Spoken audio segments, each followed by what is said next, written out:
I'm George Rowland, and this show is called Rowland on Main. And we're back. We took a 2-year hiatus because there was a lot of new stuff coming down, a rejuvenation, if you want to say, of Main Street in downtown Woodland. 2 years ago we did this show. There were a lot of old school businesses. Well, some of them went out and a lot of new ones came in. So what the idea of this show is to introduce you to those new businesses, take you inside, talk to the owners, ask them, hey, why downtown? And I think you're going to like the answers. So come on, Woodland, let's go do Rowland on Main. So today, we are in front of one of the most iconic buildings in Woodland, the bank building at the corner of College and Main. And it actually was built as a bank, but then it's turned into a restaurant called The Bank, and it's also the home of Paco's Mexican restaurant. But now, it's called Father Paddy's Irish Pub. Let's go inside and let's meet Pat, the owner. You're gonna like this, people. He kept the inside intact as much as possible, and well, you really can't miss it. Come on, let's go. So I'm sitting here with Pat, the owner of Father Paddy's. Now, Pat, I gotta ask. First of all, thank you for opening this place. This building itself needs to be looked at. I mean, this is like I said before, this is an iconic building in downtown Woodland. What made you come up with the concept of Father Paddy's Irish Pub, and why? Are you insane? Yes. Okay. Yes, that would be yes to the insane part. But one has to be pretty much insane to want to share a party with a whole city. The reality of it is when I was younger, I spent a summer in Scotland, not Ireland, but my family is from Ireland. But I spent a summer in Scotland, and I fell in love with the pub culture while I was there. Had decided at that point in time that perhaps opening a pub was a good idea. And by the way, I'm 19, 20 years old at that point in time. At that point in time, I was a music major at Cal State Long Beach. I was going to be a music teacher. I was going to be a band director. Bobby Rogers, somebody like that, John Abagana. That was all going well. That was my plan. I was going to be a music teacher, and then eventually I figured out that that really wasn't where my life needed to be. So I went and told my wife, hey, I think I'll not do the music business, and what I think I'll do is I'll do the pub. And my wife, Kathy, says, sounds great. By the way, I'm pregnant. Oh, then I guess I'll go get a real job. So what happened was life happened, and other careers and other wonderful things that were part of my life. Raised children, had all kinds of good things in my life. When I turned 50, I decided that what I really wanted to do was the pub. And so my wife and I, we talked about it, and we decided that in about a 5-year time span we could come up with what we needed to open the pub. And so we made a plan, worked the plan. 5 years later, by the way, I turned 55 in December, and we took possession of this in January. So the answer was I really, really, really wanted to do the pub. My family is Irish. An Irish pub is an attitude, not a place. I felt that the attitude was the right thing at this point in time in where Woodland is and needs to be. Great, great. You're a great addition to downtown. Now I got to bring up a fact, because I like beer, maybe a little bit too much. I like beer too. Yeah, and you have some great beers here. Bass and the Harp, two of my favorites. When I go to San Francisco, yeah. I go to a bar, and that's what I have. And I can't find it here in Woodland. So, thank you very much. Well, you're saving me a ton of money. Oh, but I can take it from you back. You do a good job of that too. You, yes, yeah. And this device is called an Irish coffin box. And if you take a look at it, it has kind of the entrapments of a coffin. But what it really is it's a table, okay? And what it has to do with Guinness and the pouring of a Guinness. And the proper pour of a Guinness is done in stages. And so when you pour the first pour of a Guinness and you stop it, you put the Guinness up on top of this table. Oh, okay. Okay. And from there it does its settling and actually forming the head on top. And then when it's done its settling, then you can pull it back off the top and then finish out the pour so that you can then hand it to somebody with a proper pour.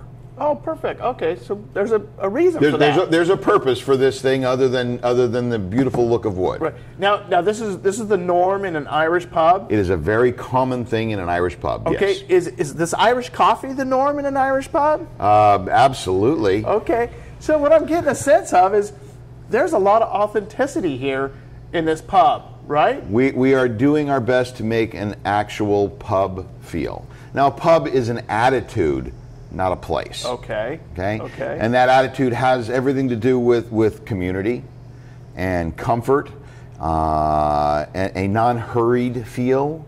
It's a pub is a place you hang out. We've all seen the show Cheers. Sure. Okay. And the show Cheers is an actual Irish pub in Boston. Okay. And when everybody yelled Norm, that's because everybody was comfortable with Norm. You walk in, we yell, "Hi, George." Yep. Right? Yeah. "Hi, George." Yeah. And George feels comfortable wherever he is. If he's sitting at the bar, if he's sitting at a table, it's just a matter of a chance to actually just relax. Right. Talk to your friends in the community. Talk to your friends in the community. A pub is the original Facebook. Okay. Okay. I like it. How did you get information of what's going on around you? You popped into your pub, you grabbed a pint, and you listened to what was going on. Right. And you have food here, and I got to tell you, I came here opening day, and I got the surprise of my life. Your clam chowder. Oh, is some of the best clam chowder, and I lived at the coast for a few years. You kicked their butt. Well, I'll be honest with you. It's all my No. I have is a fantastic chef. Justin Severson is my chef, and he has an incredible sense of balance of flavors. He's got a great imagination. I handed him recipes, things from my family, things from the past, just things from research, things that we've made. And he looked at them and said, these are really good. I can fix them. And he did. Very good. And he did. Yeah. Something as simple as we have meatloaf. We don't have hamburgers, we have meatloaf. And I handed him my family recipe. And he went, yeah, okay, let's make it better. And he has. The clam chowder has definitely got his touch on it. Something like our fish and chips. Our fish and chips have are a beer battered. We start with fish. We use Alaskan cod. We cut from the fillet. We cut the strips that we're looking for. We hand dip. We then fry. It's nothing that's prepackaged. It's not an already made product that is kind of common in restaurant world. Right. We hand make as much as we can. There's no cans involved in our bean soup. They're not canned beans. We start with dry navy beans. When we make our shepherd's pie, it is lamb shoulder. It braises for about 5 hours. We chop all of the vegetables ourselves. In restaurant world, there's prepackaged everything, but we don't do that. We start with the fresh vegetables. We start with good quality meats. Cut them down as we need them to be. We actually cook here. Right. You don't reheat. We don't just reheat. Okay. So Pat, we talked about the fish. Oh yeah, the beer battered fish. Okay. What are chips? Chips. Well, we make our own kettle chips. In Ireland, they would be called crisps. But if we called them crisps, Americans, Californians wouldn't know what to do with that. So they're kettle chips, and when we actually hand cut, we've got a meat slicer is actually what we do, and we take our gold potatoes and we hand slice lots of potatoes. We do a double fry on those. And we get they're topped with salt and pepper. So every day we are hand making our own potato chips. We don't do any French fries. If you want some French fries, there's a whole bunch of places in town. Go down to Burger Saloon. They make absolutely fantastic burgers. They make absolutely fantastic French fries. So we're doing something a little unique with most of our sandwiches, with our fish and chips. You get kettle chips. We also have those same kettle chips as an appetizer, which you can get. It's just a pile of chips. We also do some toppings on them. We do a balsamic glaze with blue cheese crumbles on it. That's a fantastic way to eat chips. We also do a variation on a baked potato with our beer cheese. And bacon and some sour cream on top of it. That beer cheese, by the way, goes with pretzel bites that we fry up to order. So they're nice hot pretzels that you can dip into our beer cheese. And yes, it has Murphy's Red in that beer cheese. I'll be darned. Yeah. Correct. And every now and then we will run out of something. We'll run out of shepherd's pie. Okay, well, we ran out of shepherd's pie because we sold plenty of shepherd's pie, and I'd love to turn around, just go grab out of the freezer and defrost it and go. But that's not what we do. We make a new batch. And sometimes, we had a situation last week where we did run out of shepherd's pie. And the shepherd's pie, the lamb normally takes about 5 hours. Well, this particular one took 7 hours to be right. We just don't serve it until it's right. Good. Yeah. What is shepherd's pie? Shepherd's pie. Shepherd's pie is first off, the word is shepherds, not cow. Right. Pie. Oh, wait. Cow pie. Not cow. Cow pie is a completely different story. So shepherd's pie has lamb in it, not beef. Right. Okay. So we braise our lamb down, and basically shred it. It's served with a variety of vegetables, peas and carrots and onions and celery, parsnips, and that's put into a little bit of a gravy. It's not a lot. It's not a real saucy thing, and then that goes into a what they call a boat, but it's a plate, a little bowl, and then we top that with our mashed potatoes. That then gets put into a broiler to brown off the top of that. So it's potatoes and meat and vegetables. The perfect menu. It's a pot pie. It's pot pie. Yeah. But better. But better. I like it. Yeah. Good for you. So. You have so much other stuff on the menu. Oh yeah, we have all kinds of things on the menu. One of the things that we really focus on is local, especially on all of our produce. By the way, our lamb comes from Superior Farms in Dixon. Yeah. The produce, we use Produce Express, which sources very local. We are the produce area, and most of it comes right out of the Sacramento area, definitely out of the Sacramento Valley.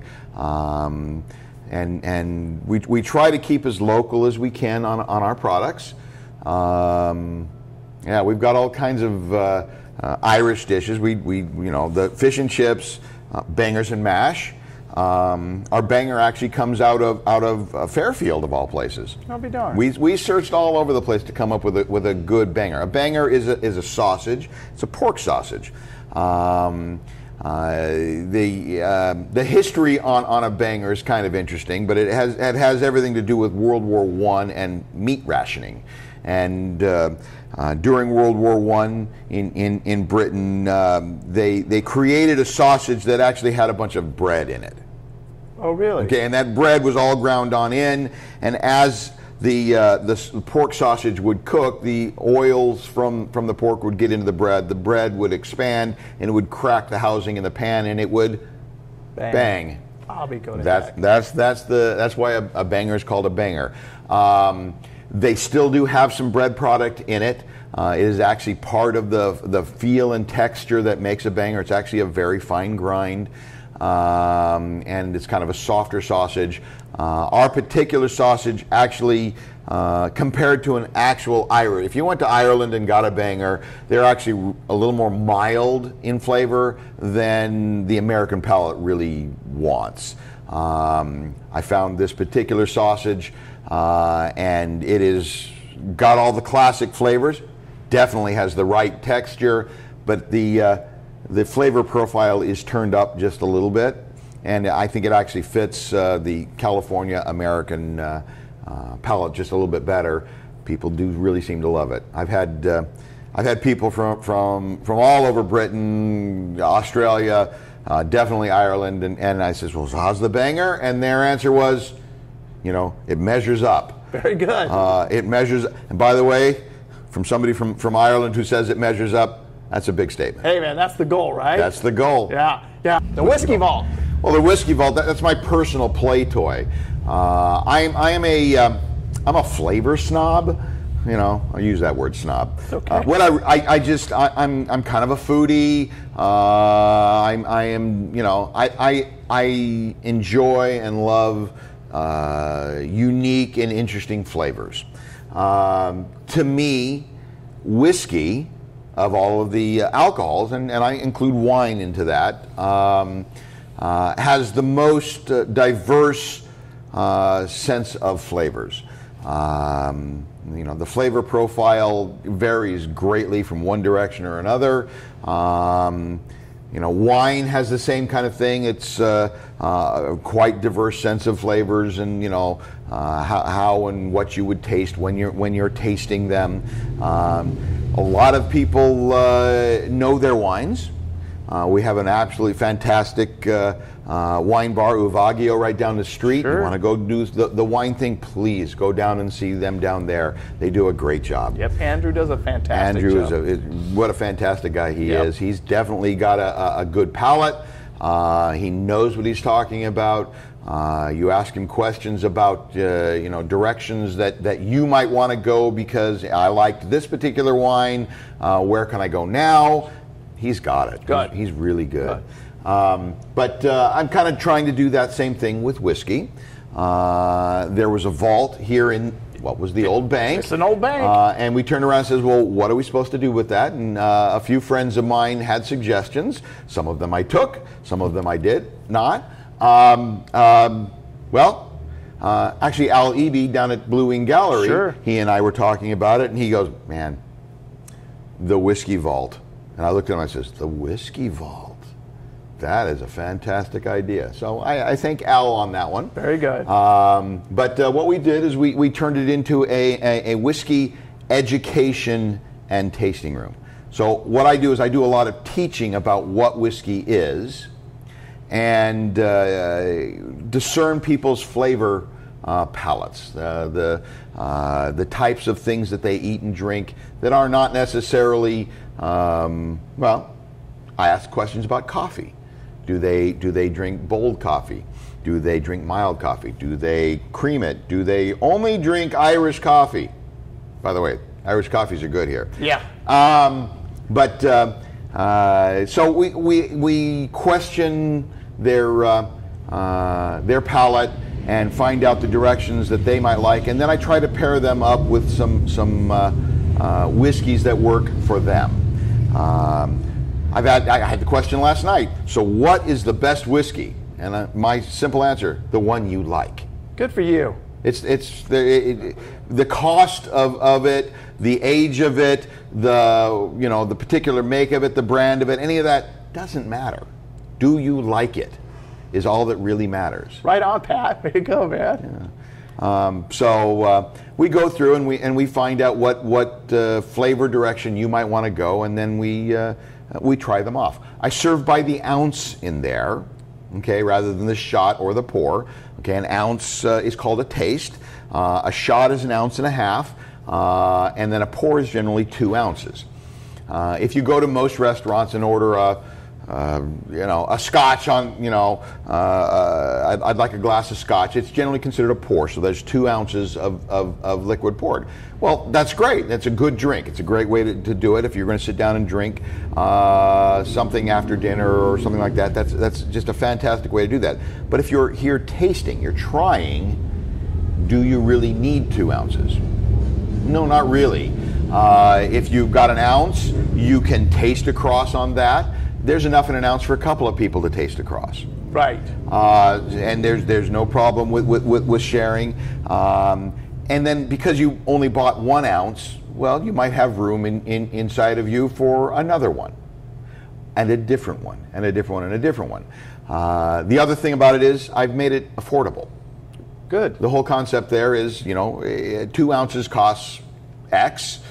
Well, half of that X is what 1 ounce costs, and it makes it much easier to try different things. One of the things that I'm not a big fan of, and I've run into the argument, the shoulder angles. Yeah, yes, you want to try it. No, you don't want to spend that much money. Eventually the shoulder angel that says you want to try it usually wins. Well, in my case, anyway. Well, yeah, mine, yeah, definitely mine. But we've made it more affordable to try the different things. So I mean, that's the goal, and people have gone beyond their normal, regular, if they're a whiskey drinker, normal and regular things that they would normally try. I give them a chance to try something new, something interesting. Sometimes it's lateral, sometimes it's up the scale, sometimes they've been drinking something because they think that's the better one, and what I find is something, I want to use the word lower, but probably less money, actually fits their palate better. Right. So it's kind of like an educational resource. Absolutely. It's teaching is what I love to do. Yeah, and that makes it okay. Yeah. Remember, I was going to be a music That's right. Now teacher. You're a whiskey teacher. I'm a whiskey teacher. I like that. They didn't offer that in college, did they? No, they didn't. No. Strange. I tried. Yeah. I tried. Now they got beer and wine. They got beer and wine. Yeah, true. Now they got to have whiskey. Hey. What a concept. What a concept. I tell you. Now I'm looking around, and we were talking about how a pub is a public house. That's exactly what it means. Yeah. Public house. Yeah, and I'm looking in the corner, and I see like a communal area, almost like a lounge area. Yeah, it's a living lounge room. with couches and chairs and games and books, and Yep. so you can come in, get yourself a glass of whiskey, sit up in the lounge, Absolutely. relax, read a book, Drink a pint, or drink a nice glass of pint, wine. or have some. What was it that we were talking about once before? The lemon dessert. The lemon meringue pie. The lemon meringue pie. My daughter Anya is our baker. She comes in 4 o'clock in the morning, and she bakes our Irish soaps, and she also makes our desserts. We have several pretty fantastic desserts. We're adding to that. We're going to do some more seasonal items. But right now we've got a lemon meringue pie that gets served in a little mason jar. Right. And people look at it. We say, "Would you like some lemon meringue pie?" And it shows up in a glass, and they just kind of scratch their heads, and then they dig into it and they find out. Yeah. Yum. Yeah. Yum. Yeah. Talk about locally sourced fruits and vegetables. Absolutely. Yeah. Where do those lemons come from? Those. Some of those lemons come from my house. Okay. I personally own probably the most prolific lemon tree, possible. It is always year round. There's lemons on my tree. I'll be darned. It just produces constantly. Yeah. So. Well, locally sourced is the big thing now. Locally sourced is a big thing. It doesn't get any more local than that, does it? No, it doesn't. No, and now I've got to bring up little stage over there. Yep. And you have music. And what kind of music do you have? Oh, well, on generally Fridays and Saturday evenings, 7 to 9, or 7 to 10 o'clock at night, we generally have local bands, and when I say local, I include Sacramento in that mix. Yeah. But a wide variety of music. We've got traditional Irish groups. We've got traditional rock groups. Okay. Tonight we actually have Roadhouse 5. Definitely, Sure. Roadhouse Woodland. 5 is a Woodland local classic rock band. Last night we had a duo that's out of Sacramento. that played a wide variety of covers. We had an Irish pub band here called Bobby and the Kennedys. They'll be returning. We've had other Irish rock bands called One-Eyed Riley has been here. But then we also get little jazz groups. We've had Groove Service. They're a fantastic little trio. Right. They piano, bass, and drums. Very, very, very talented musicians. Jane Thompson Trio. That's a Django Jazz. 2 guitars and a bass. We've had the Bottom Dwellers. Bottom Dwellers, again, a local Woodland group that plays, well, basically old school rockabilly is really what they are. I've seen them before. They're very good, actually. Yeah, so a wide variety. If you go to our website, fatherpaddys.pub.com, okay, under events, I've got the list of bands that are in and by date. Great. So great. It's a great way to find out, what might fit your palate. Good. I mean, you've got a little bit of everything here. I see the steel tip darts back there. Absolutely. Hopefully, maybe a league will start. We're working on putting together a league. Great. A bunch of people have shown interest in that. We're thinking about one evening a week during the week, probably Thursday is what we're looking at, to put together an actual dart league. I've got 3 actually tournament quality boards.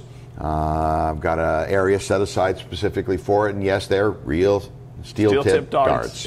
Yep. That's just the way it was back in the day. That's the way it should be. You don't see the electronic thing just kind of doesn't have the same feel. No, it doesn't. No. So I mean, I come here. You're open for lunch. You're open for dinner. Correct. You got entertainment. You got a place to sit and relax. You got the beers.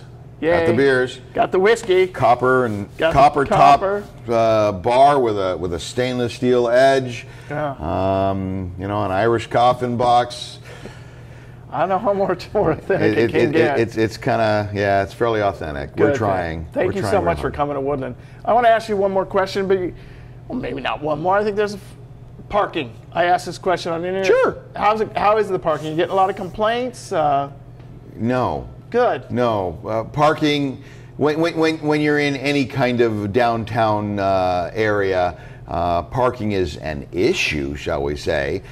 There is parking on the street, but quite honestly, across the street from us is the Hotel Woodland. There is a huge parking lot on the backside of that. So half a block away, you've got parking there. Half a block behind us, we have got a city parking lot. Used to be the police department. Sure. Then there's Wells Fargo, and beyond that, there's a whole huge city parking lot. And that's free parking all day long. Okay. No, we actually are sitting very, very nice as far as.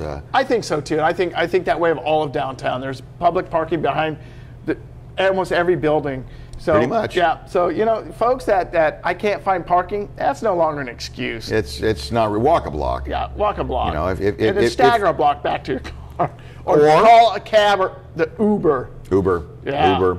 A+ Cabs is also one of the local cab companies. Sure. And they are more than happy. Right. If you've had enough that you really shouldn't be driving, we're more than happy to call the cab for you. Right. Good for you. So. Well, before we go, here's the question I think everybody's going to ask. What are your hours? Well, we're open 7 days a week. We're open Monday through Thursday from 11 o'clock until 10 o'clock at night. Friday and Saturday we're open from 11 o'clock in the morning till 11 o'clock at night. And then on Sunday we're open from 11 o'clock again until 9 o'clock at night. Right. So you're not a late night place. We're not a late night place. The city needs some place to hang around, be entertained, have a good time and gather. Eventually, you need to go home. Right. Go home and enjoy where you live and all that. You don't need to stay out all night long.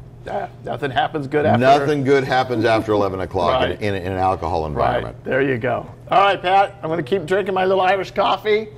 It's pretty good. Sláinte. Thank you, sir. All right. Okay.